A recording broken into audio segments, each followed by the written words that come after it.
In this video, I'm going to show you how I take this lion's mane mushroom and turn it into this, to then make this. Whether you're a fan of lion's mane or of ramen, this is definitely a recipe you're going to want to add to your list. So to make this, I'm going to start off just by adding some olive oil as well as some sesame oil to a skillet to give it that nice Asian accent. The lion's mane that I'm using in this recipe are ones that I actually grew at home in a bucket, as you can see here. I'll plan to make another video later as to how I did this, but you can also use a simple at-home grow kit to grow your own lion's mane mushrooms. It's a really easy method. I'll make sure to leave a link down in the description below in case you want to check it out. Now, when you're cooking lion's mane mushrooms, they hold a lot of water, so you're really going to want to press as hard as you can as much moisture out of these mushrooms, about 2 to 3 minutes on each side, just to get them nice and golden brown, and then eventually they'll look like this, which if you ask me, it already is starting to look like chicken, which it's only going to look better as we go.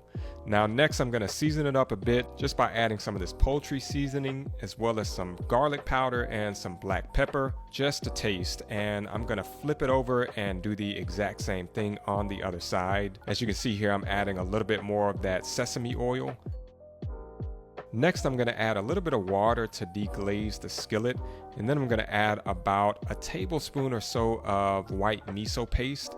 This is what's going to help flavor the mushrooms even more. So I'm just going to stir that around and then baste the mushrooms in that sauce just to let the flavors incorporate. And now it's time to cut these up.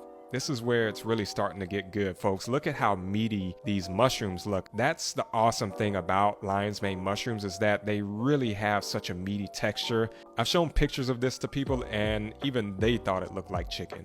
So we're going to put this off to the side and now cook some of our other toppings. So we're going to do some sliced cremini mushrooms, but you can use any kind of mushrooms you'd like. So we're going to cook those down, let them wilt a little bit, and then we're going to add some liquid aminos, or you could add some soy sauce or coconut aminos, whatever you prefer.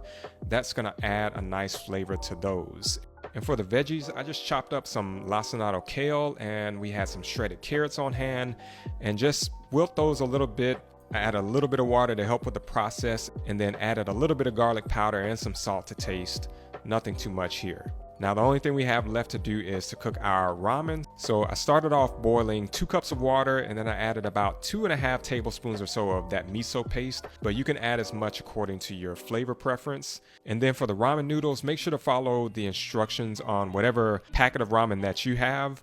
Alright, so now it's time to build our ramen bowl, and you'll notice I'm going to add some other optional seasonings and toppings. So we have this umami seasoning that comes from Trader Joe's. Now it's time to add our cooked toppings. So we're going to add our mushrooms and our veggies and our lion's mane, of course, the star of the show. And then I'm going to add some of this chili crunch oil. Got to have some of that, as well as some of this Korean barbecue sauce, which adds just a nice sweetness. And then of course, making it snow with some sesame seeds and some scallions. Now, what's awesome about lion's mane mushroom is that it has compounds to help with cognitive function. So it actually helps to generate new brain and nerve cells, which who wouldn't want that, right? I mean, come on, this is true brain food. Now it's time to give it a good taste test, and y'all, the flavor combination was just spot on in every way. You all have to try this. It's so easy to make. Now, if you all want to check out another lion's mane recipe, we do have a lion's mane crab cake recipe. So if you want to see how to make that, then click this video here on the top right, and we'll see you over there.